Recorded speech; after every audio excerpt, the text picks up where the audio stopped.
So a knock comes on the door at 2:30. Now, the West Hollywood Police Department has seen it all. Probably, right? They've seen it all, right? They've seen it all. So, dude, I'm wearing goggles, an octopus floaty on my head. I'm holding a Kahlua and cream, and I answer the door. And behind me, there's like a pool. There's a pool party. This goes against code. These two, officers open. They're like, yeah, could you keep the noise down, please? I'm like, no problem. They don't even bat an eye. They don't say anything about like the water or They're like, this is our third hot tub this week. So that was the sort of late 80s, early 90s party iteration of Tom Morello. It's party number 1. Questions? Party God, party God, party God, party God, party God. Hi guys, I'm Elle Parker. And I'm Devin Young. And this is Party Party God. God. Woo! We just interviewed such a fun guest, Tom Morello. You know him from Rage Against the Machine, Audio Slave, and for his political activism. Yeah, I actually met Tom through a little secret show that I threw a couple years ago in support of the stripper strike, the no-ho strippers who are trying to fight for the right to unionize. And that's one of the things that made me really interested in having him on as a guest, because I love that Tom really walks the walk. You know, obviously his lyricism, his music is very political. But he's also like out there on the picket lines, always involved in the community in a way that I think is like really distinct and special. You don't see it very often. So yeah, he's a real man of his word. He walks the walk too, and he's just cool and fun to hang out with. Yeah. So without further ado, here's our episode with Tom Morello. How you would like this to go? You Sure. came in hot with like an idea of how you think the podcast should go. Well, by all means. I'm bossy by nature, so I'm very type A. I've got my your show's great, but here's how you're going to do it today. When I'm in. So I was thinking perhaps sort of a life told, or Los Angeles life told in 5 parties. Whoa. Is one thing that I was thinking of, because I had Interesting. specific 5 parties in mind. Oh, well, we'd love to hear. We'll let you roll with that. We start with that, and then please feel free to feel free to Please interject. take the lead. So I moved to Los Angeles in 1986, and there were no parties for probably about the first 5 years that I lived here. I had parachuted in to a town where I knew basically no one, had no connections whatsoever. I was trying to figure out being in a band. I was, doing telemarketing by day till I finally landed in a job. I was the scheduling secretary for United States Senator Alan Cranston. That was my day job. Wow, so there was no partying. I sometimes dropped him off at a party, but I was not. All work. I didn't have any parties. So anyway, finally, I joined a local band called Lockup, which is my favorite local band, sort of an East Side band. So, sounded a little bit like the band Living Color, maybe sort of like a raw Red Hot Chili Peppers, right? And then I had friends, and then I met friends from like I moved out here trying to be like in a Sunset Strip hair metal band. Like that was my idea. Yeah. I owned spandex, and I had like a Jerry curl, and I was ready to go, and no one wanted me in their band. No one wanted me in their band, right? No one. The Jerry curl, we're going to need to see a picture I of the didn't have Jerry exactly. curl. I didn't meet all of the cultural markers of those bands. But now I was in a band. I was accepted for who I am, and had all of these friends who were, they're drug addicts and prostitutes and living these crazy lives, but also these brilliant, creative, beautiful people. Yeah. And so my apartment I lived in West Hollywood, had a bunch of roommates. It was a 1-room apartment. Okay. It was a 1-room apartment. And we decided that there was not enough romance in our lives, my roommates and I. So we thought in sort of that kind of juvenile way, what might help our romantic situation? A hot tub. A hot tub is going to do it. So this is a 1-room apartment. Makes sense to me. Yeah. So we did some mathematical calculation. We did some budgeting, right? No bed. Sorry, we did some just budgeting. the hot tub. We did some budgeting, and we figured out how much it was going to cost to like get this hot tub. We wanted it to be like an excellent hot tub, not some sort of rinky-dink hot tub. Yeah. So it was going to cost more money than we would possibly ever make. So we remembered some offers that had come in previously for exotic dancing engagements. So my roommate and I began like careers as bachelorette party dancers, Awesome. right? and you make money at that, right? It has some pretty steep downsides too, which we could go into in another podcast. But we were able to make the money, so we had a 3.5 foot deep, 10-foot diameter, 101 degree hot tub, completely filling the one room in our apartment. There was like a little wooden bench, like sort of a wooden couch, TV. We had to have plastic on all the walls because the pool perspirated so much. The ladies are gonna love this. These were perhaps ill-formed plans, but they were plans. That sounds beautiful. They were plans. Yeah, They were plans. We'd So be like, it was complete with. We also invested in little hooks on the wall for the Brazilian cut bikinis they would have there, in case you didn't bring your own. Right, in case you didn't bring your own. You had bikinis ready to go for That's these right. women. like some people would hang guitars on their walls. We had 3 different bikinis of your preferred cut. we were just Brazilian. we're basically throwing darts in the dark. No We're one throwing- pieces, Throwing sweethearts. darts. So, Sorry, they didn't have a lot of While material this pool, Yeah. we're still getting to the party. While this pool did not like sort of produce the sort of romantic results, it was sort of an awesome time. Like you could cannonball from the couch into the pool in your own living room while watching Sports Center. Okay. That's awesome. So I was in this band, we would play gigs, and then the after party would be a pool party in my living room. And the particular party that is party 1 of my 5-party slate. It was a late night after a show. You know, at the time, like my beverage of choice was the manly drink Kahlua and milk. Milk. I liked it. Love Yeah, it. Kahlua and It's milk. a White Russian. A White Russian minus the vodka. That was a little bit too steep. A little bit too steep. All right. Hey, Of course. this Hey. is. As That means you have to drink like as you can 10 tell, of I'm not those- very 10 of those to get a buzz. I wasn't trying to get a How buzz. much I like the chocolatey taste. I got to drink a lot of milk before I get into this hot Look, water. I'm the guy with the hot tub and living room. My choices are not always going to be perhaps the coolest, right? So we're having a pool party. It's a nice time. There's a synchronized swimming competition going on at this Holy party. shit. How big is this hot tub? It's Is that it's big? 3.5 feet, 10 feet in diameter. The But whole takes up a whole room. yeah, it takes up the whole room. So we're having a nice time like we normally are. We're playing, I forget what music it might have been at the time, but the music's kind of loud. So a knock comes on the door at 2:30. Now, the West Hollywood Police Department has seen it all.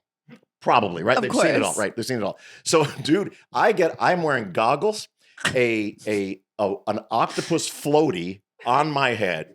I'm holding a Kahlua and cream, and I answer the door. And behind me, there's like a pool. There's a pool party. This goes And against code. These two, officers open. They're like, yeah, could you keep the noise down, please? I'm like, no problem, officer. They don't even bat an eye. They don't say anything about like the water or They're the. like, this or is the our third hot tub this octopus week. ring. So that was the sort of late 80s, early 90s party iteration of Tom Morello. It's party number 1. Questions?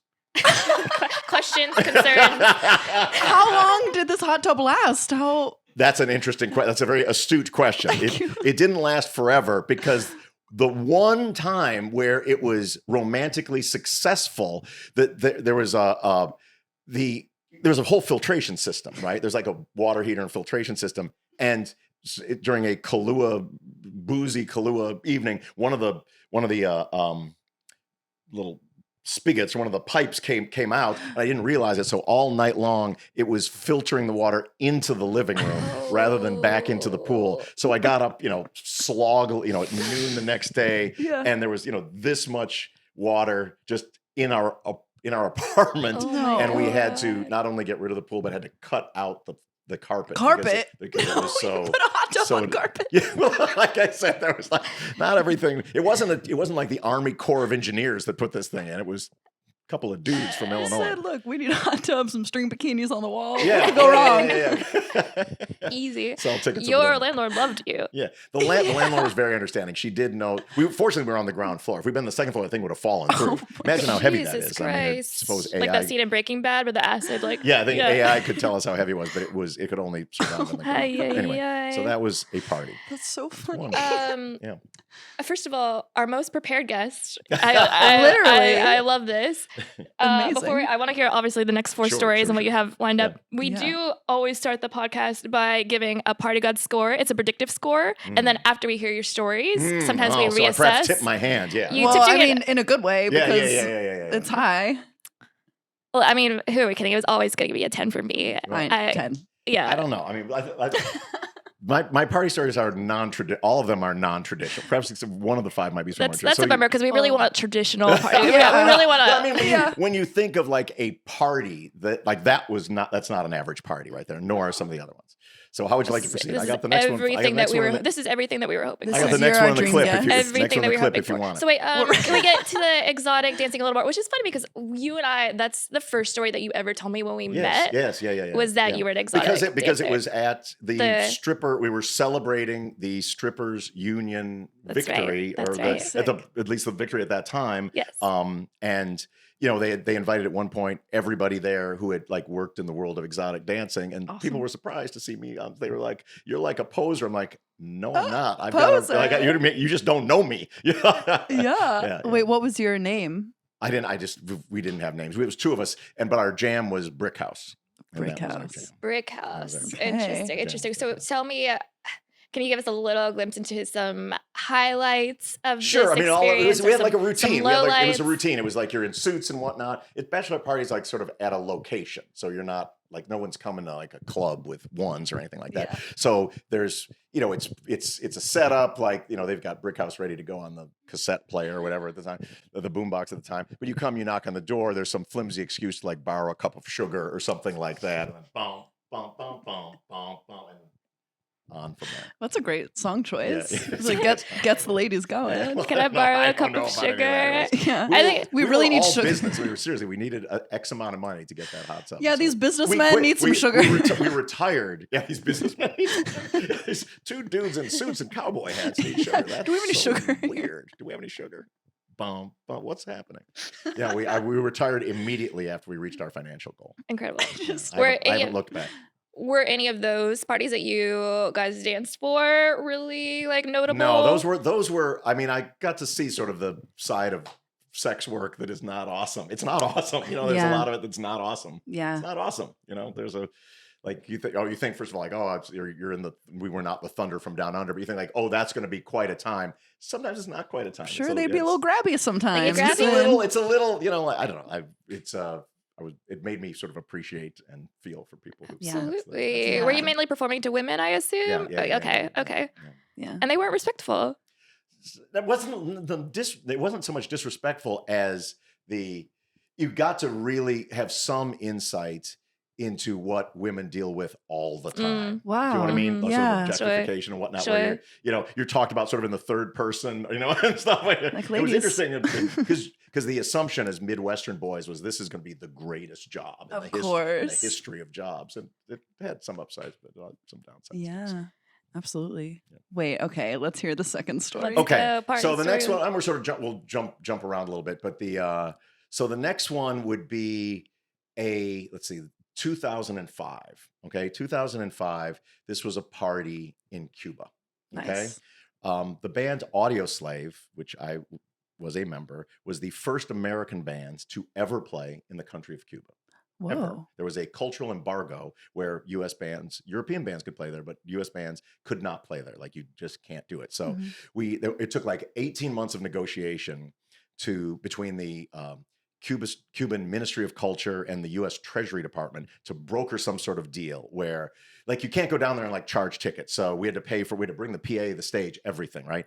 And then so our part of the bargain is we're going to play a show as part of the cultural exchange. Their part of the bargain is for 5 days and nights we're going to do cultural stuff in Cuba. So we go down there. It's a fantastic. I'd been there before, sort of sneakily, but we're there. It's a great time where, the Malecon is the waterfront in Havana where people like there's not a lot of like material excess, but there's a surplus of culture and people beautiness. So on the weekend nights, it's thousands of people, and this is sort of a 2-part party. So the night before the show, first of all, if you're going to play a show in Pittsburgh, the promoter can tell you you're likely to draw 5,500 people at this venue. No one knows in Havana.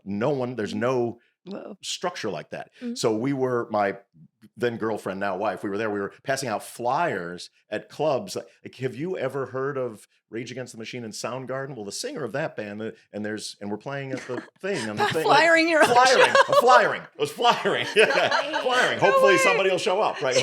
So we've done some flyering, but the night before the show, so funny. party 1A party is the night before the show, just hanging out on the Malecon with these, Cuban rappers. Like, you go on the one hand, you join a chess game here. There's a Cuban rap, like it's me with borrowing some dude's acoustic guitar. Everybody's sort of dancing around. You're busking. Just busking, yeah, busking. But I don't think you might even be allowed to busk there. So it's all free of charge. And it was so beautiful. Like, these kids from this jazz school joined us, and they were tremendous players, but their instruments only had like 3 strings apiece. So it was sort of like the pre-party was there. And I thought, if nobody comes to the show tomorrow for the real party, it will still have been a very, very worthwhile trip. And then 70,000 people show up for the show. Holy shit. And there's a DVD of it out That there. flyering works. worked. Yeah. Yeah, It was see? flyering worked. Exactly. That's what I Grassroots. thought. The flyering week, right? Word of mouth really spread. Can't believe you flyered your own That Norwegian show. tourist must have really told a lot of people. But people hanging out, it's on the water there. People hanging out of the windows, and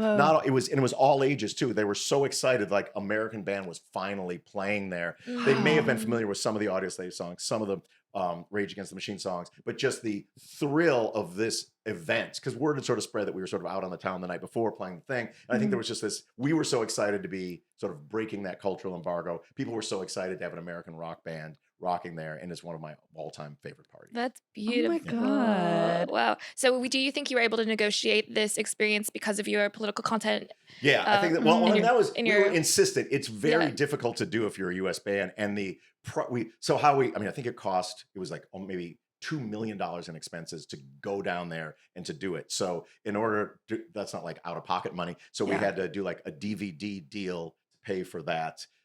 So then we sold the DVD, so we get the money for the DVD in advance. Yeah. It pays for the show. So it all worked out great. At the end of the day, I think we made $0.00, but it's something, a party that I will remember forever. Historical. Yeah. Have you played there again? Have you been back? I've played there again. I've visited there again. Cool. Yeah. A few years later, now the Rolling Stones, they're not an American band, but a few years later, maybe about 10 years later, they played a show there, and they hyped it up as like the biggest rock show ever in Havana. I'm like, excuse me, Mick. Hey, Like, rude. someone, a simple Google search might tell you otherwise. He was flying. Yeah. Well, they're good with their hype. But anyway, so that was quite a party. Wow. Gorgeous. So number 3 is I've lived in the same house now for over 20 years, and there was like, my wife and I would have parties there that were pretty historic, like every Halloween, every 4th of July, every New Year's, and sometimes every Saturday. And this was the era where Party God. This was the era where if there was any period in my life, it would be this one where, nobody had kids, friends were, friends with every band and every actor, etc. So, and also no cell phones. So people could just like you're not in this fishbowl where the world is watching everything that's happening. So the highlights, a couple of highlights and a few important lowlights of these events. So I have a jam room there. And one of the biggest mistakes that I ever made was, I love the idea of, this is a sidebar, of Aboriginal art, where the Aborigines in Australia, it's sand art. It's art that's not meant to be there forever. It's art that's meant to make the creation is the beauty, you enjoy it, and the wind blows it away. So that's how I looked at like these jam sessions. So we had this room where the craziest combinations of musicians would come through. I don't mean necessarily just famously crazy, but it would be like a guy that I saw at a local band who I thought was a really good bass player. I'd invite that dude. And then Wu-Tang Clan. And then like a dude from Motley Crue. And then we would just be in a room and we'd sort of write like random words in a hat, and you'd pick out 3, and that would be the subject of the song, and go. And we'd do that, and then people would just dance crazily to what it could be, a metal song, a disco song, whatever. Yeah. Funny, from the System of a Down guys to the Red Hot Chili Peppers guys to just an actor who maybe never played drums before, but you're the one on the kit. And we never recorded any of it. It was all sand art in a way that I regret a little bit now, but it was really, really special, beautiful nights. Yeah. So that's sort of the highlight. So there's big parties around the house. We never had any security. I always thought that was a weird thing to have, but also the people who came to the party were the people you invited. And then there was a turning point where people started having Blackberries. I don't know if you're probably all too young to remember. Prior to having cell phones, there was a communication device where you could text people, right? And the last big party that we had was my 40th birthday party. And there was sometime around 1 a.m., I'm like, I don't recognize about 70% of the people here. Yeah. Because people would, like, I'd hear some girl on a phone, like, you know, so-and-so from this band is like, they're now able to text and invite, you know, people. And so it's a house filled with strangers. Still, I'm having a nice time. Nothing too bad is happening, but I'm standing there. It's sort of, in some ways, a stranger at my own party. And I see this dude. I'm like, bro, whose house are we at? And he's like, Tony Morello.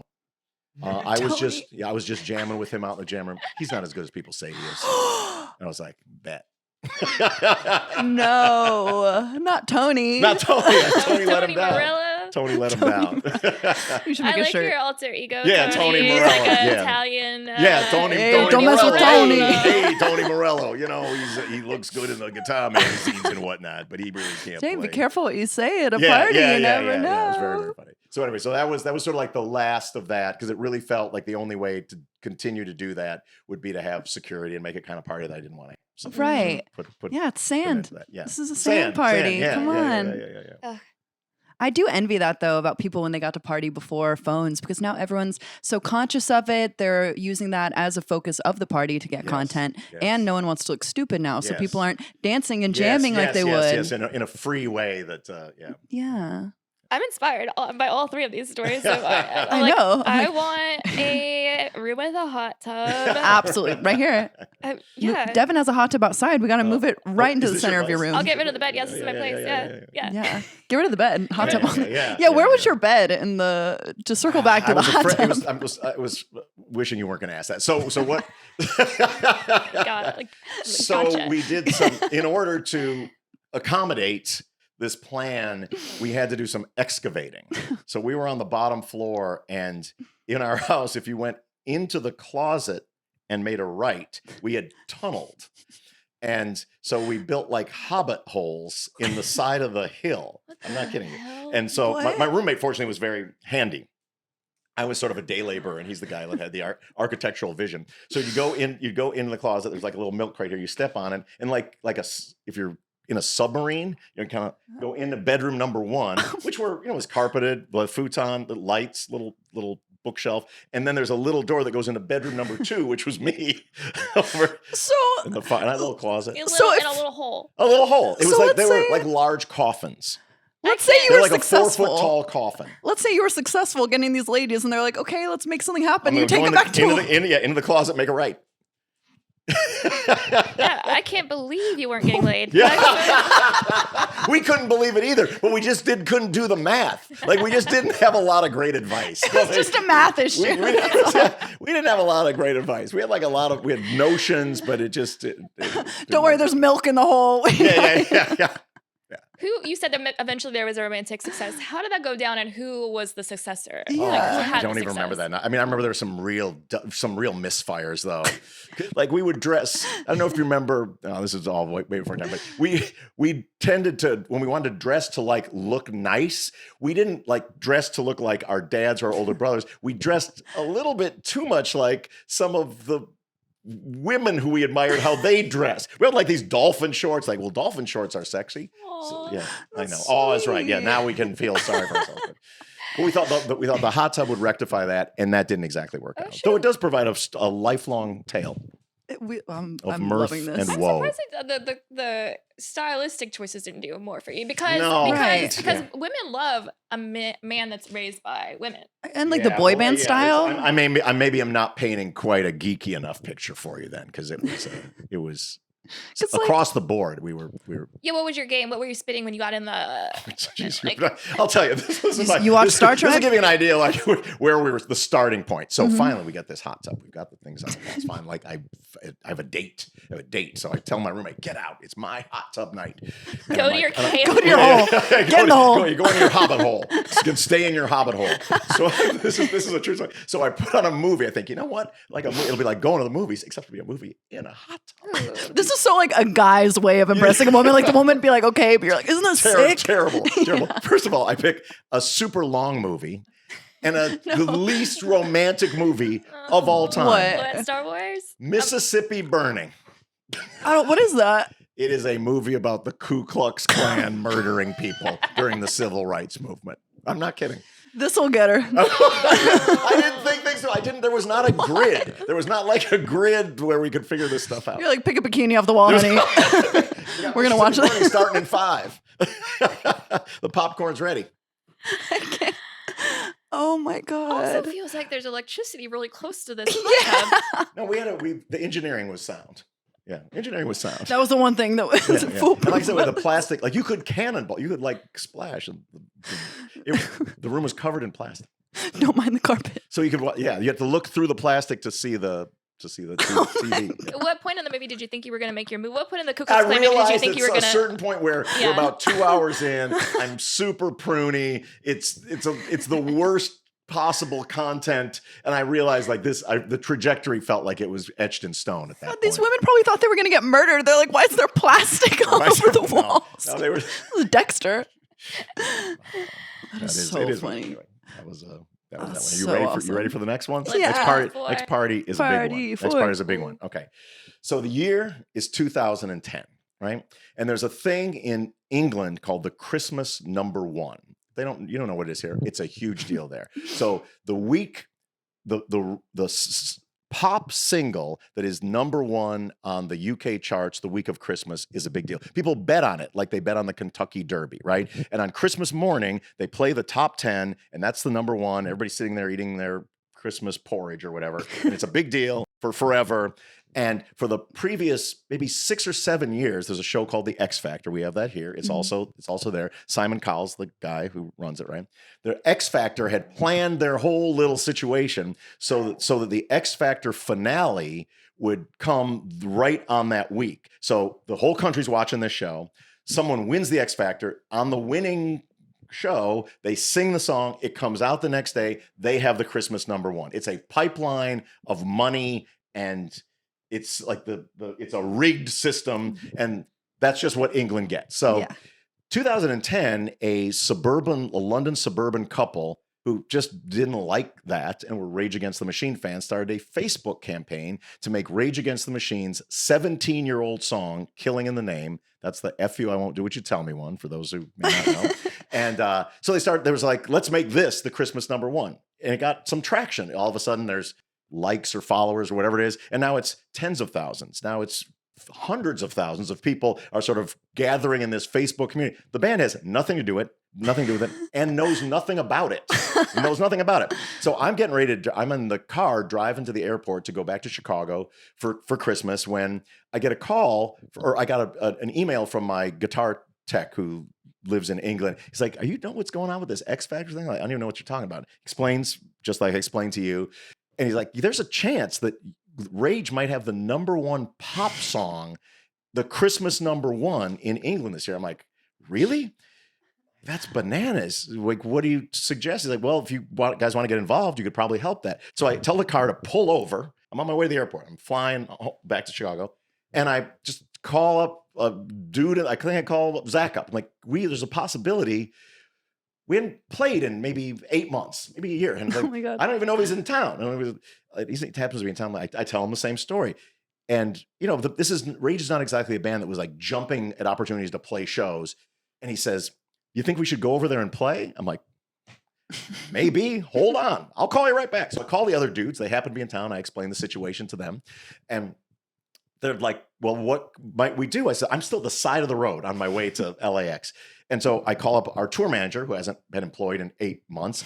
And I call up a friend from the record company. Like, what would be the most effective thing? They have a thing like the Good Morning America of the UK, where everybody watches in the morning. Said, if you guys were to play that show, that would matter. I'll contact them. Great. They calls me back. He says, the time to do it would be tomorrow morning, which is your night tonight. So we haven't played in 8 months. Can we get it together in, now 6 or 7 hours? I call a tour manager who lives in Arizona. He says, I'll fly right out. We get the satellite truck. We get the whole thing going for the Good Morning America, which BBC One or whatever it's called over there. We haven't seen each other. Everybody greets each other, high fives. So I'm talking to the Good Morning America people, and they're like, okay, this is very exciting to have you. The country is now, it's a front page of all the tabloids. Rage versus Cowl. It's a very tabloidal thing. And now we're getting involved. It's even more exciting. And they're like, okay, so the one thing this is morning public or regular radio. There's no swearing. So it was like, okay, totally cool. You're telling the band who has a song that says, fuck you, I won't do what you tell me. And you're telling me not to do it. Great. Got it. Okay. So we're in the little room. They're interviewing us on the thing. Like, we're excited to do that. We promise on the air at this show that if we do have the Christmas number one, we will play a free concert for England, for the country of England, a victory party for the country of England. Damn. That's exciting. Right? So we play the song, and there's like the build-up part where he normally whispers, fuck you, I won't do what you tell me. But he doesn't say it. But then when it comes in, guess what? There's all the fuck yous you might want there. Yeah. They're like, oh, about 3 or 4 of them get in, but like, oh my, blimey, and they hit the stop button. They're like, oh, we didn't know they were going to do that. And like, well, you didn't really think that through, but fine. Yeah. So Simon Cowell is promising every day, like, we're going to win this thing. But now the Facebook campaign's gone crazy. We're now all involved on the social media stuff. This thing has gone viral. This sort of Sex Pistols moment. And the morning of, so now the decision's going to be made, the morning of when we're all going to find out, my doorbell rings and there's about 50 British paparazzi outside of my house. And I'm like, I got a feeling I know what just happened. Oh. And Rage Against the Machine's Killing in the Name was the Christmas number one, the number one pop song in England on Christmas morning while the grannies were eating their, whatever they're eating on Christmas morning. And now we had to make good on our promise for the victory party. Okay. A free concert for England was the promise. And so now we're like, okay. So first of all, that's very exciting. A people power is very sort of a cool thing to have. This is like Rage Against the Machine saves Christmas. It is. That's great. Like Rudolph, Charlie Brown, and now this. So we have to put on a concert for free. Like, we promised to be free. So there's a lottery system, and they won't let us have it at what's the big park where everybody plays? Anyway, the biggest park in London, Hyde Park, because we're scandalous or something like that. Mm-hmm. So we have to have Finsbury Park, which is small. It's only about 45,000 people. A lot of people, but not like the whole country like we were hoping for. But fine, going to be a free concert. There's a lottery system. Passing out flyers. No flyers for this one. I got a feeling this one I know is going to go. Or a free ticket to see that. So, there's a lottery system. Many, many people want to go that can't. But we tell them to come and just like hang out and listen to it in the world. So the day of the concert comes, and it's very, very exciting. So Rage Against the Machine is about to go on stage. And so we have all the lights come down, and we show on the big screens. It's all of Simon Cowell's quotes guaranteeing victory for the X Factor. Badass. While we're playing the song of our opponent, the X Factor, the poor kid who got caught in the crowd. This kid, he was like, he had some of his quotes were so, I have nothing against this guy, but he was like, well, this is Rage Against, I finally heard that Rage Against the Machine song. It's terrible. What will grannies think on Christmas morn? Like, he had stuff to say like that, which was beautiful. So we have all of those quotes up there while we're playing this lame X Factor song. And then there's like a scratch, like a record scratching, and it comes up, X Factor, and as the number of downloads for that week, which I think was 470,000 in the week. And then it says Rage, and then it has 500, whatever. Yeah. First goes wild. We play Killing in the Name. It's a nice time. The fences came down, and a 45,000 person party became about a 90 to 120,000 person party. The biggest, freest, greatest show perhaps in the history of that land. Oh, you dragged these boys. You are already. You couldn't just settle for the victory. So winner.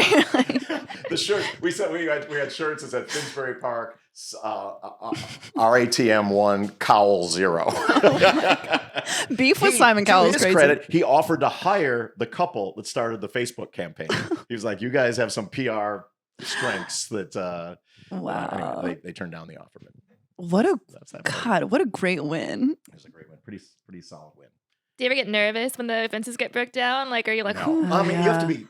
We didn't really see the fences. We just saw the ever expanding field like this. But I do get if there's, we safety first, because there have been some concert tragedies, and we have mainly what security is not to protect the band, it's to protect fans from that stuff. And so there's trampling. a lot of, at every show, there's a lot of training the local security how to keep kids safe, because sometimes they may or may not know. Also, about the X Factor person, I'm sure those grannies were getting down. I'm not sure. These are grannies from like the 60s era. Like, I'm sure they're like, maybe. Yeah. But it was a pretty epic party. That was a pretty good one. That's awesome. You saved Christmas. Save Christmas. Rage Against the Machine, save Christmas. I think you could have gone polite on air and given them a what would be a substitute for saying fuck you? I'm not sure. Nah, fuck them. You won. I just think that it was. I respect you, but I'm not going to do what you tell me. Yeah. I respect you. I respect your wishes. Hey, all love. But I still may not do what you tell me. I hear you. I respect your wishes. It doesn't really have the same all love. Christmas punch. #1 pop. Yeah, I guess that's why you're the music expert. Well, I don't know about that, but I would have gone. It worked out. It worked on that particular. Killing in the I would've name, gone people famous pleasing. Christmas song. It worked on that particular evening. So Love it. Dang. Should we hear number 5? Yeah, let's you're hear- welcome let's to. hear Yeah, it. you're number 5. Okay. So number 5. Now that we've had those very, very exciting ones, this is sort of Tom Morello 2025's hot party scene, Nice. which is exclusive. It's kind of gone back. It's a full circle. It's a full circle kind of party, not hot tub full circle. Even before then, nerdy Midwestern geek full circle. Yeah. I have multiple, like my boys' nights, which I have one later on tonight. Multiple nights a week where me and the fellas get together to play Dungeons and Dragons, and that, sisters, is my party night. I actually haven't. Every time you and I text to chat, like catch up or whatever, you're always at the boys' night. I'm always doing at the Dungeons and Dragons. Yeah. So Oh my God, I want to go. We should do our own. Yeah. So let's just, for your listeners who may have no idea what we were even talking about, it's become more popular in recent years. It went through a trough, but now there's a lot of sort of celebrity Dungeons and Dragons games. Dungeons and Dragons, like the big YouTubing Dungeons and Dragons games now are playing arenas. Like they for real. No. One of them played Madison Square Garden, where 18,000 fans who watch the YouTube stream come in to watch those people play a 4-hour game of Dungeons and Dragons and scream for the victories. And I mean, you're a cool kid, so none of this is making any sense to you. I totally understand. What? Totally understand. But anyway, so now like my get down social life is getting together with gentlemen of a certain age to roll some dice and do a little Dungeons and Dragons playing. Fellas want to throw some dice the look later? of utter disappointment is somewhat similar to the when I put in Mississippi Burning on the VHS. Yeah, are you taken back? It's like I just can't believe it. Like I just You are who you are. I am who I am. You know what I mean? I'm stuck. I will say that it is. The thing about it that it was appealing then, I started playing Dungeons & Dragons before it became it was a new game. It's like playing Monopoly or something. There was not a stigma attached. Then I started playing that early. And then I didn't play for 32 years. And I was brought back into the fold by an actor by the name of Joe Manganiello. Perhaps you've heard of him. The sexiest man in the world sometimes on the cover of People magazine. And he plays Dungeons and Dragons, damn it. He's a very cool guy. But anyway, he had like a game, and I was just like, I'm not interested in it was 30 years ago, and now like I've got like the nerd, I feel like I've got a little sheen that I'm able to sort of kind of get off, and I don't really want to lean back into the thing that I didn't really know was super nerdy, but now I realize. Yeah. And so my wife, to her credit, pushed me out the door. She said, make a new friend. Why don't you go make a new friend and try something new? So I very sheepishly go over to his house, and I found that the dudes who were played with the same, I don't know, sort of commitment to like the game that I had when but they played without any reservation. Take it seriously. Wow. And it's all storytellers now. Like I play with a lot of like showrunners and actors and stuff, and who make like this. It's a kind of a collaborative storytelling game, and it's really super fun and super awesome. And that is my current party status. I think I had a higher number on like what the party ranking was, and I think they're having to recalibrate right now. Yeah, We're like, actually, we got Like, it. we got something after this. Oh, I'm sorry. Look at the time. Yeah, 10. Yeah. I was gonna say, That's I was it. like, this is the danger of getting married because you think you know what you're marrying into, and then they go off after you're settled and you're committed, you can't get out. They go off and start doing this, but your wife pushed you into it. Yes, yeah. Right. She's very supportive. She really needs you out of the house. Tremendously supportive of it. Yeah, I would. I'm very, and especially like during pandemic time, where that was a great way to try to stay kind of sane. Go during the hang. thing. Yeah, Go go hang. computer, go roll your dice on the computer. Go Have pretend with the fellas. Yes, go pretend with the fellas. Yeah. So those are my 5 songs. If you've got any other questions beyond, there's some other ones too, but that felt to me like a nice spectrum of. I mean, you are just such a dream guest right now. The way you life, came out swinging with stories. But I will say, here's a couple of things that I will share about sort of my particular. Like, I didn't start drinking, anything other than Kahlua till my mid-30s. I have never smoked a joint. I've never done a drug once I accidentally ate like a hash cookie or a PCP cookie. I didn't even know what it was, but PCP cookie. I lost my mind. Two very different things. Well, that's a party story. You want a bonus party story? Yeah, of course. So I've never done, I wasn't like straight edge or anything like that. I always saw like the kids who were high in high school. I did not admire like what they were about and how they acted, and they seemed like. And then the kids later in college, there was like some cocaine, and that always felt like I did not admire that behavior either. Later, when I moved to Hollywood, I had a number of friends who did heroin and stuff, and we were friends, but that didn't seem like a route that felt like I was well suited to that. And so I always had a good time without any of that, and felt like I was not judging people who I was with who did do drugs or drink, but I was cool to sort of be outside of it. So we're on it's called the Big Day Out Tour. Rage Against the Machine's on the Big Day Out Tour in sometime maybe late 90s in Australia. It's kind of like a traveling tour of Australia. And the final show is in Perth, about as far away in the world as you can get. It's on the Indian Ocean all the way over there. And we're having the after party of the tour. The tour's been great, had a nice time. There were a lot of interesting parties on that one. But we're sitting around the bonfire on the beach, and it's Porno for Pyros, which is some of the Jane's Addiction guys, a band called Elastica, some other friends and musicians, and then the local crew guys. And there's a big bonfire. We're having a meal, and the promoter is coming around with a plate of cinnamon cookies, cinnamon cookies. And I'm hungry. I'm super hungry. No. And I take the biggest cinnamon cookie on the plate, and I eat that cookie, and it's delicious. And then shortly thereafter, now you have to imagine, if you've never been high and you don't know you're becoming high and you're in Perth, Australia, what that might be like. So all of a sudden I am coming on to a new feeling that I don't understand. I can't explain. I think like it's a psychotic break or something. Like I don't know what's happening, but I realize now that I'm afraid. Of course, during the intervening time while I was eating this cookie and not looking around, all of my friends have left. It's about an hour and a half drive back to Perth. We're on the beach here, and now it's a bunch of Australian crude dudes who I think may have romantic designs on me. That's what my new mind is telling me. That cookie talking. Yeah, my new mind is telling me, and so I have to occupy myself. So I head into the bush. I head into the night, into the outback. Oh no! To gather tumbleweeds to put on the fire. This is like I have a job here, which makes me a little less, less vulnerable to the predations of the Australian crew guys. So finally I see that the bus is coming. I sneak onto the bus, and in my mind, I don't know how much of this is real, how much is imagined, but I can picture as the bus is pulling away, the Australian crew guys like running, sort of after, like predatorially running to get on it. And then I realize I'm fucking high, man. I don't know what happened, but I think this is high.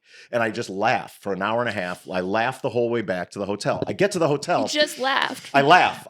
It's really That's real. I'm out of my mind. I mean, I realize now that I'm out of my mind. Yeah. But it's a safe, dark bus and nothing bad's happening to me. But I get to the hotel and I've lost my key in the outback. And I just tell a dude, like, I lost my key. I just don't want him to know that I'm high, because my first time ever high, and he might judge me. And so he's like, well, what's your name? I'm like, my name's Tom. He says, well, what's your last name? Now, I know that I know my last name, but I can't immediately bring it up. I can't bring it up right away, which is even funnier than the bus ride. So now I start sort of sort of like choking with laughter. And now I realize if I laugh like that, he's going to know I'm high, and he can't know I'm high. So I just, like an ostrich, I just put my head down on the desk. No. I just put my That'll do face. it. My face is down. He's there waiting for me to say my last name, and I put my face down. Like, okay, now we're cool. Now we're cool. Now we're cool. He can't see me. Fortunately, Porno for Pyro's tour manager, who has a lot of experience with dudes on drugs who don't know their last names, he comes in, rescues me, says, it's Tom Morello, gets the key, escorts me to my room, where I straighten everything until dawn. The comb, the Gideon Bible, all the hangers in there. And then I realized that maybe something was in that cookie, and I may not be going back for another cookie for the rest of my days.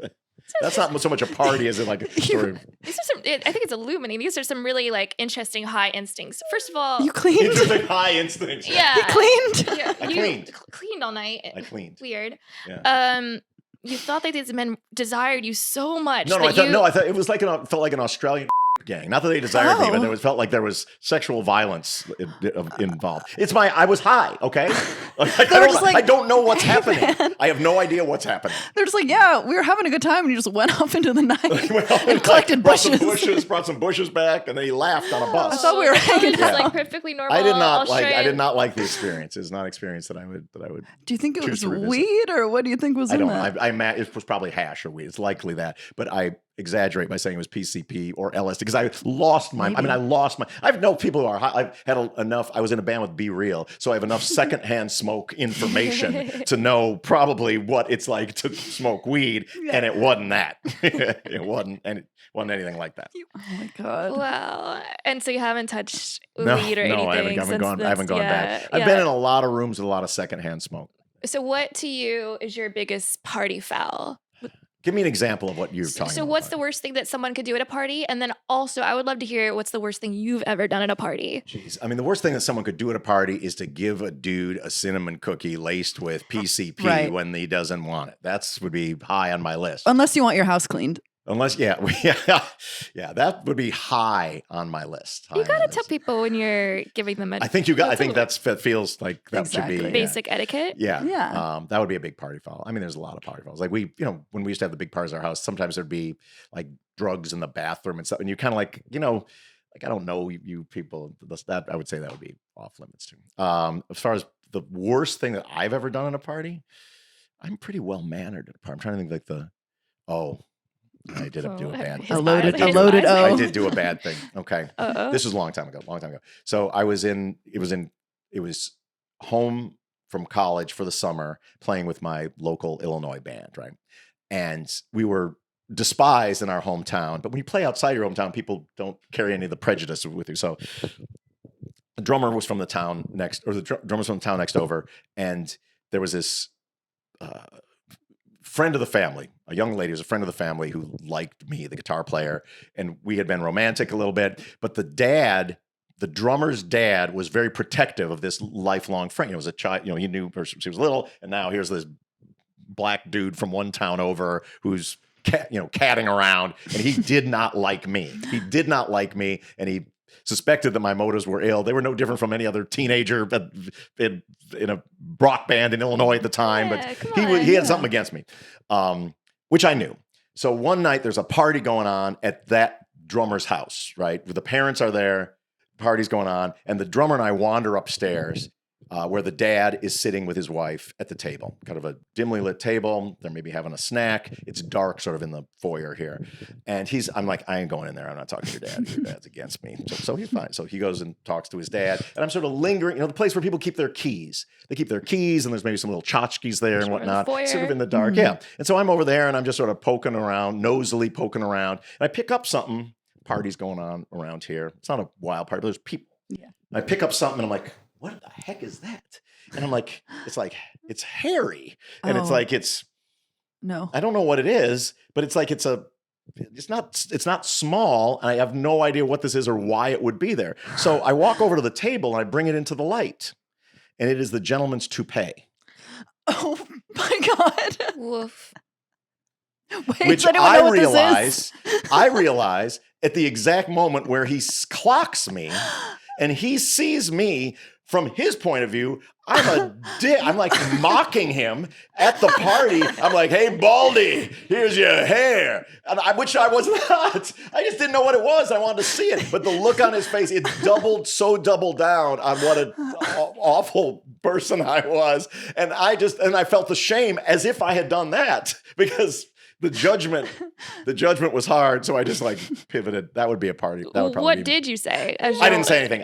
He was still in conversation with his son, but he looked, he's talking to his son there, and he's like, he already doesn't like you. I'm still like, I'm playing with it because I don't know what it is. Like, what could that thing be? I'd never seen a toupee before. You put it on. I'd never seen a toupee before. Why did he Fling have it it at him. hanging? It wasn't. It was just That's like on I think him. it's his house. He can put his toupee where he Shouldn't be wants. by the keys. He didn't think that some jamoke from the town next door was going to be. Just imagine you already don't like this kid, and then he comes in. And then he comes in. 'Cause from his point of view, like not only does he not like me for my romantic interest in this his friends or his friend's daughter, Like, but I'm now like mocking him at hey everybody, So check out can Mr. I- Marubio's. Can I go out with her? Yeah, exactly. So, I would just sort of walk out, throw the toupee back over my shoulder. Why were you guys hate so that kid. Yeah. Why were you guys so despised? What's that? You said you were so despised in your town. Despised. Despised, yeah. The band was despised. Yeah, why? Why? Too cool. Well, there were 3 bands in my hometown, and one of them was named Destiny, and they were very beautiful young men. They had beautiful hair, and they played like beautiful pop hits, and all the beautiful girls loved that band. Then there was a band they were like a boy band, but like really talented too. Like disgustingly talented for all of their cheekbones and their perfectly feathered hair. Right? Yeah, Then there damn was it. Epitaph, and they did not play at any stupid school dances, and they had holes in their jeans, and they played at garage parties with The disgust. Those on his holes face. in their weed, with weed and beer. And no, you respected those dudes. Like they were covering Sabbath and AC/DC. I'd see those dudes in the hallway, and I'm like, right on. Like you're not going to talk to them, Sir. You're not going to talk. Yeah, exactly. You're not going to talk to them. But I wouldn't dare talk to them. But I was like, I respected those guys. And then there was my band, the Electric Sheep. We were the drama club band, and she's just like Yay, drama club. Exactly. Welcome. That's mine. And we did not have all bands were cover bands, right? But we did not have the ability to play cover. We did not have the technical ability to learn cover songs. So we wrote our own songs in this kind of like punk, sort of Devo. I don't know if you know what Devo was like, somewhere between Devo, and there was funny songs and sometimes rocking songs and a pinch of political songs, but nothing that anybody wanted to hear. And we weren't, I began playing at 17. Like I couldn't play the guitar. We were, the band started, I literally walked into drama club. I had a guitar that I did not know how to play a note on. And I said, a punk band is forming. If you'd like to join it, raise your hand, no experience required. And a couple hands went up, and that's the band. So people did not like us, and they probably had every reason to not like us. Remember some kid found me in PE class, putting on my socks, and he's like, hey, you're the guitar player in the Electric Sheep. It's like, I've been looking for you, man. You guys suck. Oh, no. Like he had to find me. He had to find me. I've been Like, looking all over I've been for you. looking all over for you. I've been waiting for this moment, and here you are.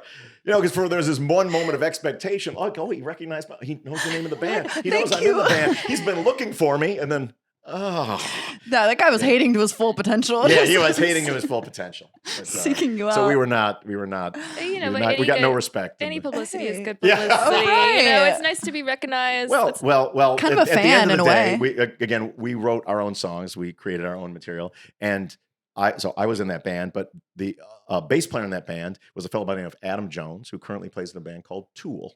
Oh yeah. So in some ways, we perhaps got the last laugh, I would say. Hey. Yeah. Hey.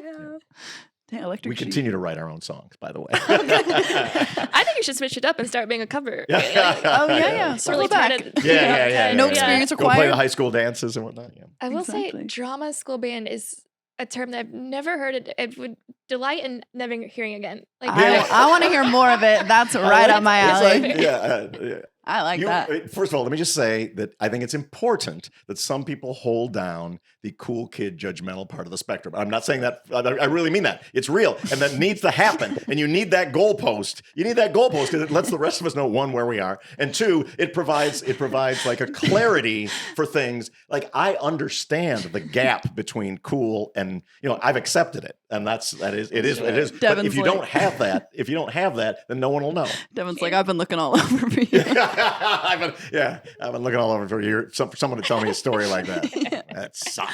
So would you would you open for the plays, or what's going on? No. We were just all culled from the drama club. The no experience acquired. No That's my favorite part. Yeah. We're starting a band. That's all you need to know. Yeah. It is sort of our dynamic that I'm the more judgmental one and you're the warm one. And yeah. so It's a good 1-2 punch. Exactly. It's a good 1-2 punch. Yeah. I would have been judging you guys, and Elle would have been in the hot tub. Yeah, I would. Oh, absolutely. I'll bring my own bikini. Synchronized swimming. Yeah. Okay, so one last story about the high school band. So it is a story of redemption as well in the hometown. Okay. So we auditioned for a musical. It's called The 60s All Shook Up. So it's basically a review of things that happened in the 60s. There's some comedians that pretend they're from the 60s. There's songs, and there's 2 musical acts that play. One of them is Destiny. Perhaps you remember them, the beautiful ones. Yep, and and then there's the other band is the Electric Sheep. Now we fudge our way through the audition because we play one of our original songs, which we can kind of play, and we're actually a rock band. So they're like, do you think you can learn Born to Be Wild by Steppenwolf? And before anyone else in the band can answer, I know the answer is no, but I quickly reply, no problem. We'll take the gig. Thinking like, let's work it all out later. We're not going to not get the gig if one of these bozos opens their mouths and admits. Well, let the problem be that we have to learn it, rather the problem be that we didn't make the show, right? Yeah, smart. So we have months to practice this thing, and it's hard. It's hard when you don't know how to do things, right? And so we're practicing. And when it comes time to practice, the dress rehearsals, the stage is like this. So Destiny is over here because they know their song very, very well. And they are a human jukebox. All of the pop songs of the day, all of the pretty girls in school are sitting on the floor around them, shouting out requests, and they know them all. They know everyone, and you can see the Nasty. swooning. You see the waves of swooning every time. This is like a movie, though. They have a rival band that's all beautiful. Yeah. And me and Adam Jones, are on the other side of the stage, and we don't know how to tune our fucking guitars. We're over there bow, bow, and we're looking over at those guys gosh darn it, we can't tune our guitars, and they're all the technical. So the night of the show comes, and they play early on, and it's beautiful. They have harmonies like Crosby, Stills, Nash and Young. The people love them, but they're playing like a soft jam. It's a beautiful soft jam, and they execute it 10 out of 10. It's fantastic. So now it's our turn. So they roll us out on a riser. So we're kind of up on a riser, and we begin the song, and the keyboard player comes in on the wrong chord, right?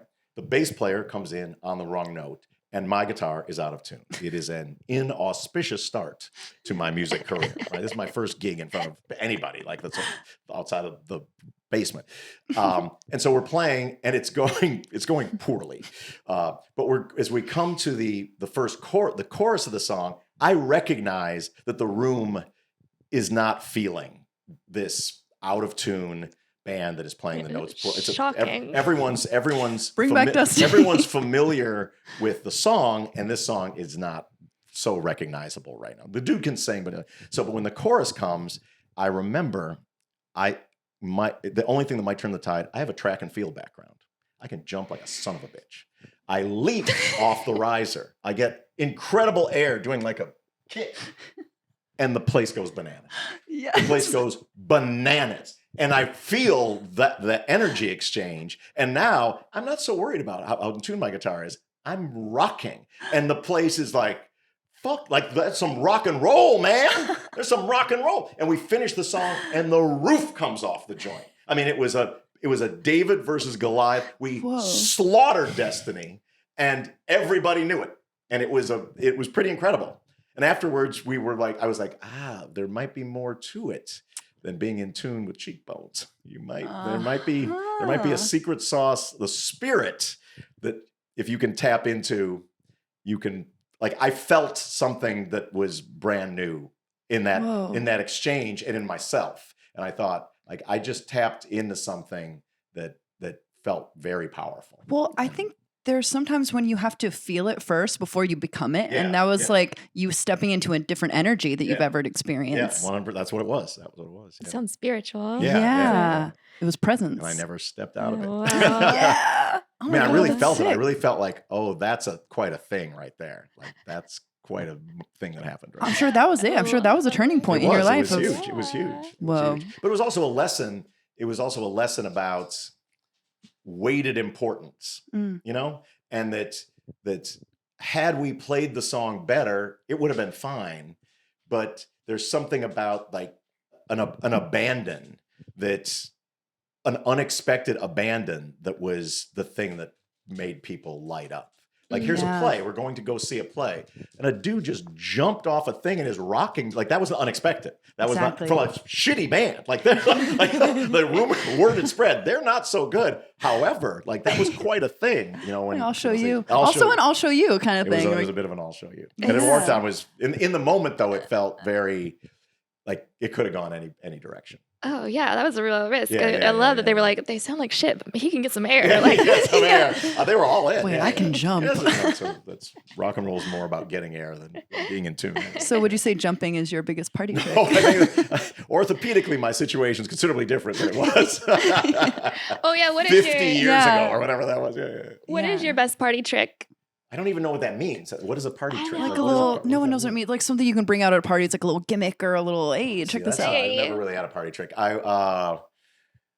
Party trick. I mean, this is not a party trick, but a different sort of lane of excellent partying that I've had and done in Los Angeles is game night. You know, sort of like the game night where running charades, or we would do gambling. We do Family Feud home edition gambling, which is, trust me, if you haven't done that, that is a exciting and heated. Like a You know what those get? You know what running charades is? You're familiar with that? No. Running running charades? I know charades? regular charades. What? What's running Well, charades? let me tell you, your lives are about to change right now. You're going to introduce your friends. So charades is there's a thing and you got to charade it out to the room. Yeah. Running charades combines like maybe a little bit of like basketball and track with charades. So this is what happens. So there's a clue giver. Say I'm the clue giver. I'm saying there's a list of 10 movies, books, plays, et cetera, et cetera, et cetera. And there's teams. So there's say 3 teams. Okay. So one team is downstairs, one team is over there, one team is over there. Okay. Each team sends a team captain to me, right? And they gather around. I say, the first clue is a movie, Star Wars. You run back to your team, you charade out Star Wars. The person on your team who gets it right runs back for the next clue, right? So then I give the clue to them. And then when the first team gets the last one on the list, you're the winner. But there's a lot of running and boxing out. I'm not sure if you're familiar with the basketball. You're swinging? term. No, like if 2 people are coming at the same time, the first one there gets the clue first and has an advantage. So you look as perplexed as you were with the D&D. it's charades, but you just add obstacles. You've added gotta run? ways to. No, What but if I'm tired? it becomes a team. It becomes like a real team thing. That it's super fun. What if there's a hot tub? What if there's a hot tub in the middle of the room? Hot tub. You can play charades in the hot tub. Yeah. You guys are all dads.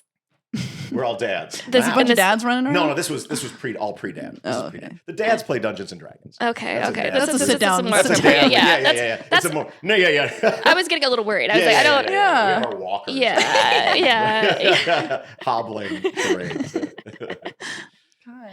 Okay, so your party trick is that you. You're running. He stays jumping. I don't have a party trick. The party trick would be that I suggest a game. Sweet. Well, anything else? Any final? We've covered a lot of Any we've covered a lot partying of- I know. words? Yeah, any partying words? Reggie Any gave us that one. partying words? That's a Reggie Watson. No, I've enjoyed sharing. This has been I do a lot of interviews, and it's nice to have a different line of questioning. I'll tell you that. Thank Ew, you. well, you're welcome back Yeah, anytime. and also Anytime. sort of reminisce about some Of the course. triumphs and tragedies of my partying career. These were amazing stories. This is- Absolutely. I know. Yeah, blew our socks off. We remained right at a 10 where we thought you would land. Yeah, you're a 10. Yeah. You're an absolute 10. That's crazy. Do you have anything that you want to plug before we? Sure. Yeah, of course. I have a lot to plug that's coming out immediately. I wrote a musical that is opening at the Goodman Theater in Chicago. That previews start on October 4th, and we open on October 13th. It's called Revolutions. The book was written by Zaid Dorn, who's an award-winning playwright. I wrote all the music and lyrics for it. It's a great. It's incredible at a time where there's this kind of fascist siege of Chicago happening right now. It's a play that echoes some of the things that are happening in the streets. With the idea was right now exactly. The idea was to make something that was an underground punk rock, heavy metal, rave concert with a story. And it's called Revolutions at the Goodman Theater in Chicago, going through October, November. Does this go to Canada as well?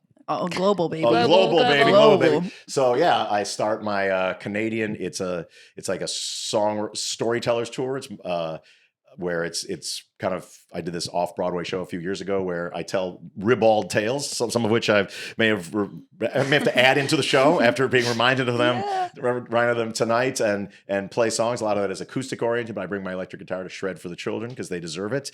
And then this fall is a full band electric tour of the East Coast, Chicago and East, and then if this goes, I'm in India in December, rocking shows there too. So it's a pretty busy rest of the year. Yeah. Sick. Oh my God. We got to go to one of your shows. I know. I want to see the musical. Yeah. Well, I mean, you're welcome anytime. You probably don't want to go to Ottawa, Canada to see one, but anytime. Let's go to Ottawa. Yeah, I like the theater stuff. It harkens back to your roots. Yes. I've taken a long time away from the theater, but it's the one thing I will say that it's so different. Like the theater is so different from rock and roll in a lot of different ways, both positive and negative. The most positive is, unlike rock bands, in the theater, when you give direction, people take it. Like do that scene again, but with a higher pitched voice, and they just do it. Or do that scene and act like a turtle, and they just do it. Like in rock bands, no one will do anything. I won't do what you tell me. Ever. Yeah, exactly. You wrote it. It's all exactly. It's all fuck you. I won't do what you tell me. But no, it's also cool to be able to, just a different way to express oneself artistically during a difficult time. Yeah. Love it. That's awesome. Well, thank you so much. Thank you very much. Yeah, thank you, Tom. Party people. Good. Party on. Party on. Hi guys, welcome to the after party, and we just recorded with Tom. Thank you so much for watching. What a cool guy. Yeah, Tom's so great. I know. Yeah, I adore Tom. Came locked and loaded with stories, which was awesome. He was telling us how to do it from the beginning, which was nice to have someone take the lead. He came in hot. Yeah, he defied all the stereotypes of a rock star. He showed up more or less on time, highly prepared. I know. He didn't trash the place. Cleaned. My It's house cleaner. Yeah, better than how he did a great job. Yeah. Yeah, he's so sick. I mean, it was just fun to hear stories like that. It's he has such an interesting life that it's like, I want to see a little slice of that. Yeah. True rock star. I know. Anyway, should we get into it? Let's get into it. Oh, the Trader Joe's fall collection is here, which is really exciting for me. Oh, sick. The collection, the fall collection is out. So like the pumpkin cookies, which you tried and hated. I know. I told you I wasn't going to like it because I don't like cinnamon. And you were like, no. Well, but I thought maybe you just needed to try this one and then you'd like it. No. I know myself. And Elle was like, no, you had to try this cookie. And I put it in my mouth. It tastes like fucking It's a really good rodent cookie. No, it was really funny to watch you eat it and then immediately spit it out. I hate cinnamon. When I was a kid, I would walk into the house with my grandmother cooking an apple pie or some shit, and I was delicious. What is this? Oh, you're ungrateful. You're ungrateful. I'm ungrateful for her to be cooking nasty shit in our house. You're a guest in our home. Cook a home baked grandma apple pie and no. It's wasted. No, it's disgusting. Anyway, my week's been fine. How's your week? It's cute that you were so excited about the Trader Joe's fall collection. Did I tell you that my sister used to work at Trader Joe's and she was so, I think I told you this, that she was so drinking the Kool-Aid that she would listen to the Trader Joe's podcast. I would be on a road trip with her and she'd be like, "Can we listen to the Trader Joe's podcast?" I'm like, that's like people who work for Disney being obsessed, but I didn't know it was like that for Trader Joe's. No, it's what do they talk about, girl? We gotta get more people in the stock room. They're talking about their products as if it's just marketing. What? It's who's listening to this? That's my sister. And other old women, I guess. We got a guest on that pod. Come on the Trader Joe's podcast. Yeah. Stir things up. That just sounds like I wanted they don't need that. kill myself. I love my little sisters, but Kylie in particular, I'm like, you can't be trusted with the aux. I can't do this with you. Wait, she would play it with other people in the car? Yeah, on road trips, she would make us listen to the, Yeah. Imagine. I mean, like, I love Trader Joe's, but I'm not about to. So I actually think you remind me a lot of my little sister. Yeah. Oh my God. I think you guys would actually get along. I think I've been thinking about this recently. I no, I actually bet you two on a road trip would bro out to the Trader Joe's I'd podcast. be like, I think turn it up. Yeah. Turn it up. I want to hear about the squash. Wait, yeah, maybe I'd like it. I think you might. Yeah. So I'm gonna hold off on introducing you guys. Okay. Yeah. We're like, sorry, Devin. We're on aux. My week was good. I went to the living room this week to Nice. see LCD Sound System with DJ, which was fun. Yeah, hell yeah. Had a How friend's was birthday it? party. Sick. I went to a test screening for the new Boots Riley film. Hell yeah. Which is coincidental because he is a former collaborator of Tom's. They worked on some projects together. Oh, I saw that. Yeah, Yeah. and they're both Revolutionary Boys. Hell yeah. Yeah, I can't say obviously much about the movie, but it was really sexy. Ooh, I used to work in test screenings. That's right. I would pick the people for the focus groups. I Yeah, had to chat up 30 strangers a day and be like, hey, I know you're a hustler. it's like mini interviews. Mm-hmm. Prepared me for everything I've done has prepared me for where I am. They wouldn't let me. I had a lot of thoughts on the movie. They wouldn't let me answer the questionnaire because I came as a guest of Boots. Oh, yeah. So they put us in a different section. But Because I'm you'll like, be I like, have. I loved it. I had constructive opinions. Yeah. Did they have a focus group? Oh yeah. They were like everyone else got to fill out the thing, and then they had other people stay behind and they did the thing. I really want to be included in all of it because. Whoa, I bet it was the company that I used to work for. Well, do you want to do our windows and our walls? Yeah, I'll do my window first. Okay, beautiful. God, everything I talk about revolves around TikTok. I've got to get off TikTok. I've got to have a life.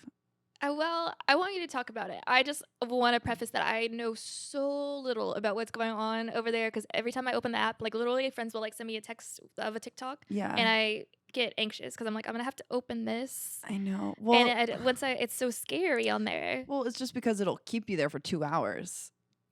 It's That's like not it my problem with sucks it. you I want to in. get off immediately. That's God, not the problem that You I'm need to having with it. you I'm need to like, show me how to do that. it's overstimulating. It feels to me like I've never been to Tokyo, but in my mind, I'm like, this is what probably Tokyo is like. It's like, Right. We should go to Tokyo. We should go to Tokyo. That'd be fun. Anyway, so my window was last night. I saw a TikTok of a little frog, and then I just started. I like closed my eyes and I imagined what my life would be like, as like if I got turned into a frog for a day, and then I just like pictured like being a little frog under a toadstool, like in the rain. Yeah. And I was just like so happy imagining this little frog life that I could have for myself.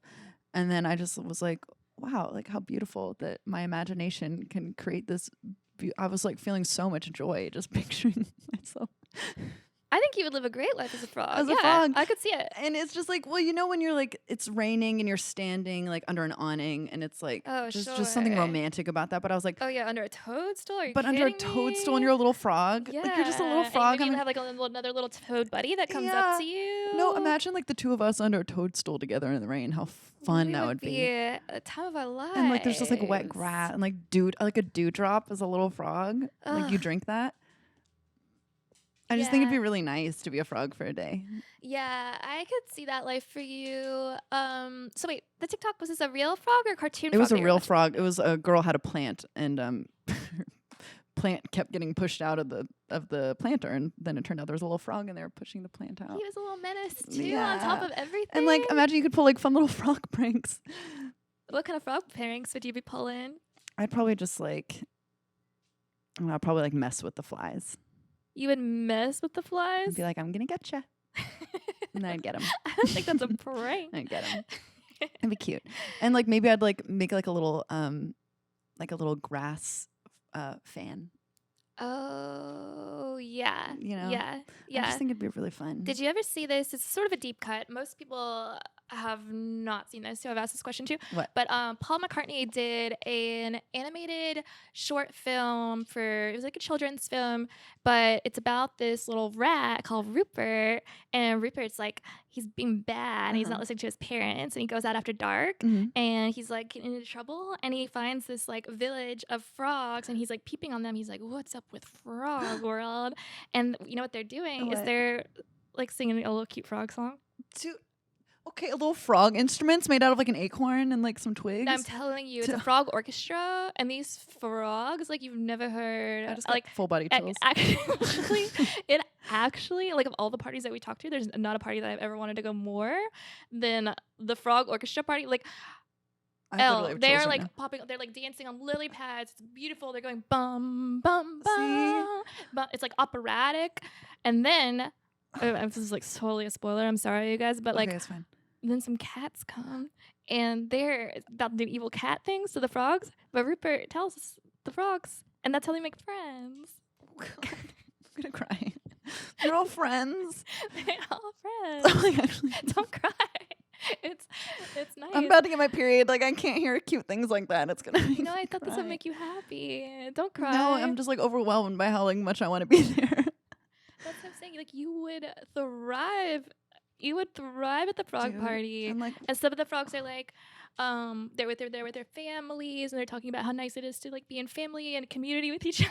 Don't cry. I'm literally gonna start crying. And they're talking about like solidarity and how important it is to like watch out for each other and to just love each other. Oh my God. Okay. You gotta stop talking about it. I'm like getting emotional. Wait. And when they have like little outfits on, when little animals have like little tiny outfits made out of like just like leaves. Yeah. Like I'm picturing like a guitar with like the strings or like a cobweb. Yeah, it was exactly like that. And the frogs get little cute outfits, and you can tell the cats are evil because they're naked. They're naked people are evil. That's how you know. Oh God, can we throw a party like that? Can we throw the frog party? Can we throw the Paul McCartney Rupert frog song frog party? Absolutely. That would be my birthday. My birthday is coming up. We gotta do frog party. Yeah. Frog themed. Everyone better come slimed up. Come Slimed. Oof. My mom, who I don't really have a relationship with, but she was a frog person. She's a frog lady.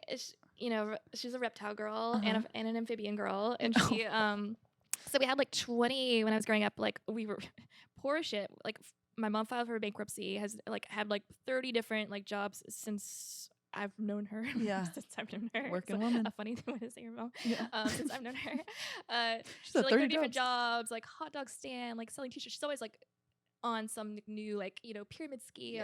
Anyway, frog lady. We had one like a really evil frog. He was like albino. Mm-hmm. He was totally white skin and red eyes and long toenails. Yeah. And I hated him. What was his name? Fuck if I know. Like he was unnamed. I wouldn't call him by his name if I knew it. Damn.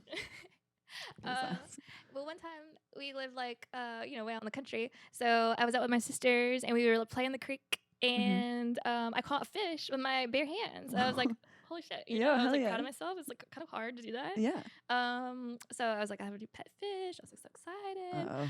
And then we bring it home.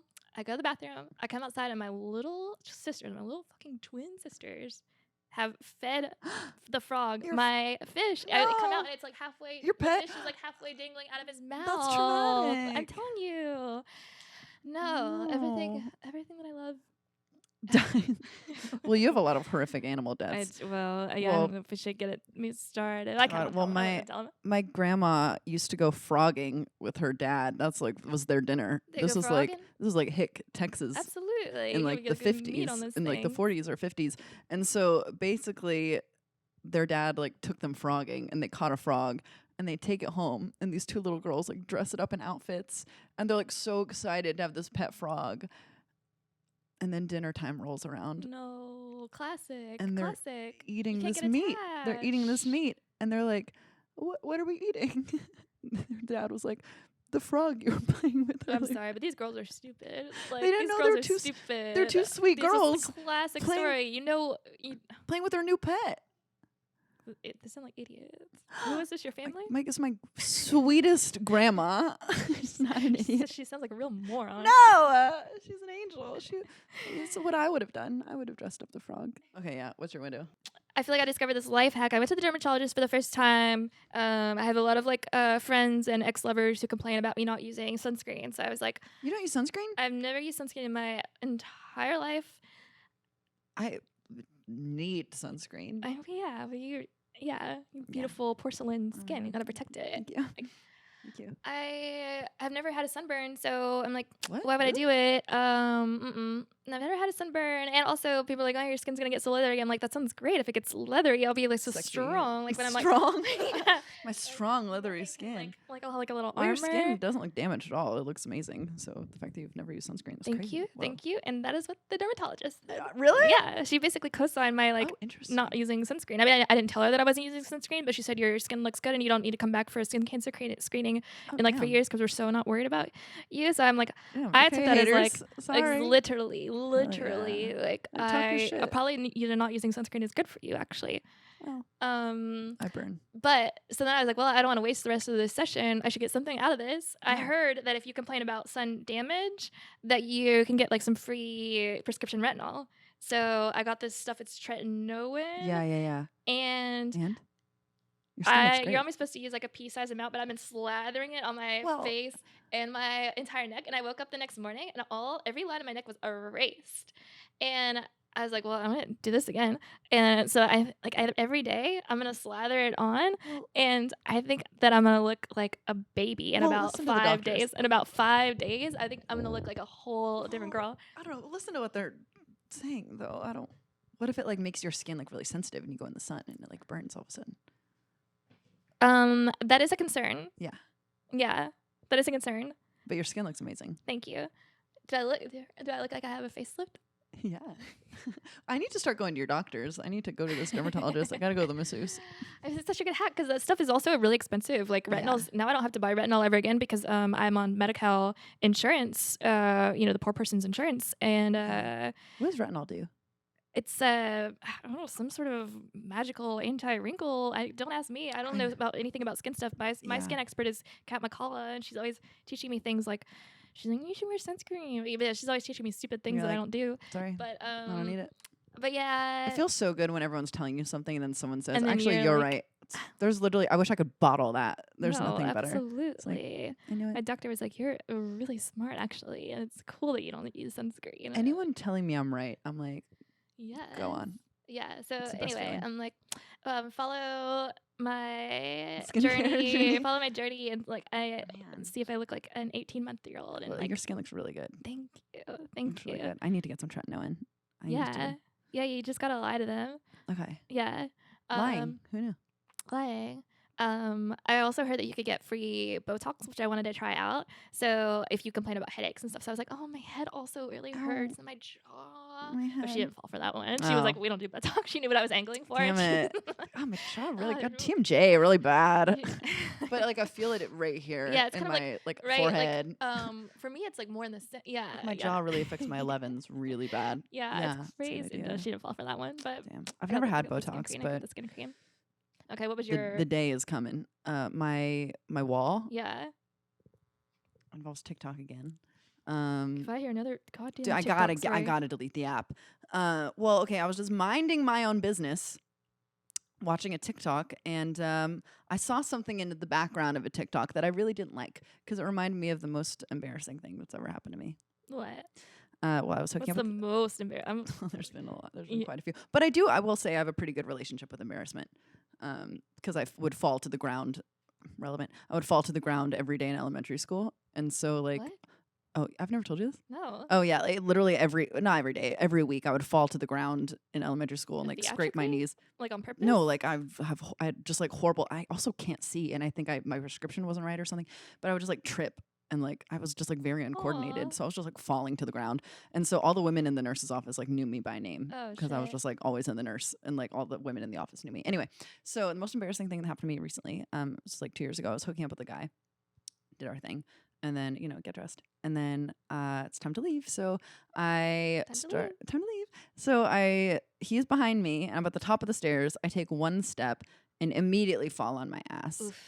And then I'm sliding down in what feels like slow motion, drink still in my hand. And I get to the bottom of the stairs, and his mirror leaning up the stairs falls over. So there's like this loud injury. I know, there's like this loud crash, and he's behind me just watching the whole thing. And he laughs.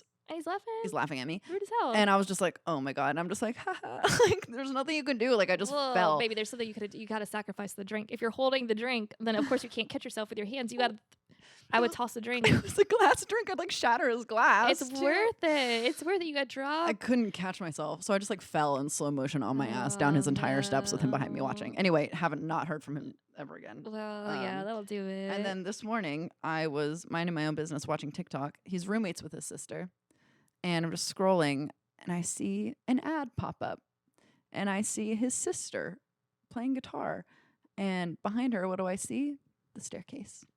Staircase. So that staircase haunts me. Evil. They know. should have burned it down. They should have burned down the whole apartment complex. So yeah. I can't do That's anything embarrassing with fucked that. up that they didn't put a trigger warning for you specifically. Like, by the way, Elle, Thank if you you. happen to see this, Thank like, you. be careful. Like, don't watch. I know.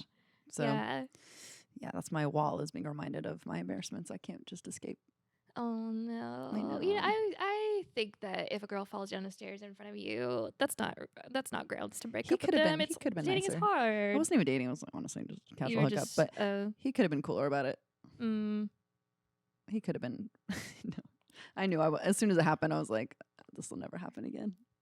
Well, I mean, I just picture like if a guy fell in front of me down the staircase, it's over for him. really, I feel like my maternal instincts would kick in. I'd be like, no, it's okay. I'll take care of you. Come back.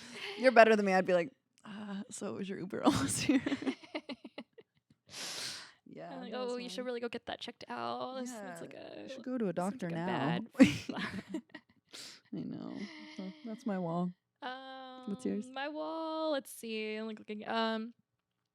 My windshield wipers. It's like it never rains in LA, but the other night we were going out, you and me and Noelle, and it had been raining. It was pretty wet, and my windshield wipers. No shit. Okay, sorry, I told this wrong. It hadn't been raining. My windshield was really nasty and dirty. So you know what you do is like you push the spray Yeah. and try to clean the window, but nothing was coming out. And I've never had this in my entire life. I sort of I sort of understand that there is something that you might need to refill called windshield wiper fluid, but in my mind it sort of self-fills. Like I kind of thought that The water just goes maybe in. rainwater gets in there. That's kind of what I was thinking, because I've never had to fill it Yeah. in my life, and I've also never had anybody maintain my car. So I'm like, I'm not sure how I made it this far, but yeah, nothing was coming out, and so I couldn't see hardly nothing because my car was so nasty. The windshield was so nasty. Mhm. So I went to pick up Noelle after she's like right around the corner, and I was like, okay, it's like dangerous to drive. So Yeah. I asked her when she's coming out of the house, I was like, you grab me like a glass of water. And so I have the we're both standing outside. I have the windshield wipers going on full speed. I throw the water at the windshield. It all flies back and hits us. The No. windshield slaps in our face so violently. No. It was shocking. No. It was shocking. They should really tell you. Not your They beautiful should tell you about outfits. that. Yeah. I know. Yeah, nobody's Nasty. talking about this enough. So I just wanted to share a wall and a warning to our listeners. Don't throw a full cup of water on your windshield when the windshield wipers are going full blast. Yeah, I guess stay inside the car. Yeah. Yeah. Well, how would that work? Could you just like be in the driver's seat and just like out the window? I don't think Maybe anybody knows. I don't think anybody knows how to get the water in there. Or Scientists tap in the best way to go about somebody- this. And like, yeah, it's probably a lost art. I feel like probably humans before us maybe knew how to refill a windshield wiper, but I'm imagining It's anyone's guess nobody now. knows now. It's probably like Yeah. because people don't read. No one reads. Everyone's on TikTok But getting I read, triggered. but I'm not reading about like windshield wiper fluid generally. Oh, really? There's a big scene for that. There's a big windshield wiper book club. Oh shit! Yeah, I gotta tap in. Yeah, people are tapping in. Yeah. Yeah. So that was a wall. That's a wall getting and splashed. a lesson. And a lesson. 'Cause Well, it was because it was humiliated because there were other cars behind us too, like watching. And we're like, so you get splashed. and we're like, Oops. girls. Well, one would hope that walls would be lessons, so that's pretty good. Yeah, every wall should be a lesson. If you ask me, Damn, I need to Okay. get off TikTok. That's my. I would my lesson. love that. I gotta be present. Maybe I will. Present. My goal for this week is to not go on it. I love that. Thanks. Yeah. Well, so we Alright. sign off. Yes. Thank you so much for listening. Thank you for coming to the after party. Thank and you. Party on. Party on.